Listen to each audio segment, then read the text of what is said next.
Hello guys, it's me Soumya Sarkar. Welcome to my another blog guys. আজকে 14 ফেব্রুয়ারি, আজকে Valentine day এবং শবে বরাত। এই যে আমি এখন চুল কাটতে এসেছি।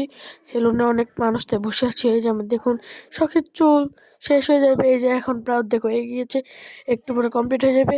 আমি আজকে আমার চুলের লুকটা দেখাবো না, আমি কালকে দেখাবো গাইস। দেখুন বাসায় এসে দেখি এখানে শবে বরাতের জন্য বিভিন্ন হালুয়া এবং অনেক কিছু বানাবে। এই যে গাজরি করলো, এই যে গাজরের পায়েস না হালুয়া যাই বললাম জানি না, সেটা বানানো হয়ে গিয়েছে। দেখুন কত দেখতে সুস্বাদু এবং খেতে খুবই টেস্ট হয়েছিল। আপনারা যদি খেতে চান তাহলে কমেন্ট করুন, আপনাদের একদিন বানিয়ে খাওয়াবে আমার মা।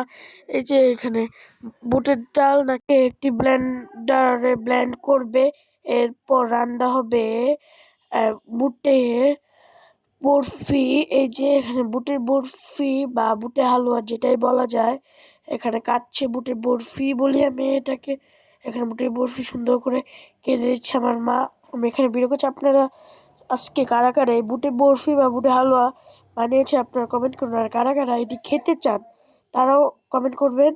আর আপনারা যদি ফুল রেসিপি জানতে চান, আমার ইনবক্স খোলা আছে, ইনবক্সে মেসেজ করুন।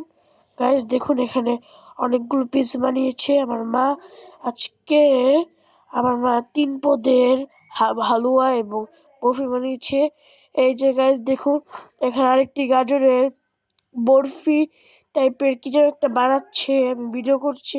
আমি এক্স্যাক্টলি নামটা জানি না, বাট আমি যা দেখে বুঝলাম গাজরের দিয়ে কিছু একটা বানিয়েছে।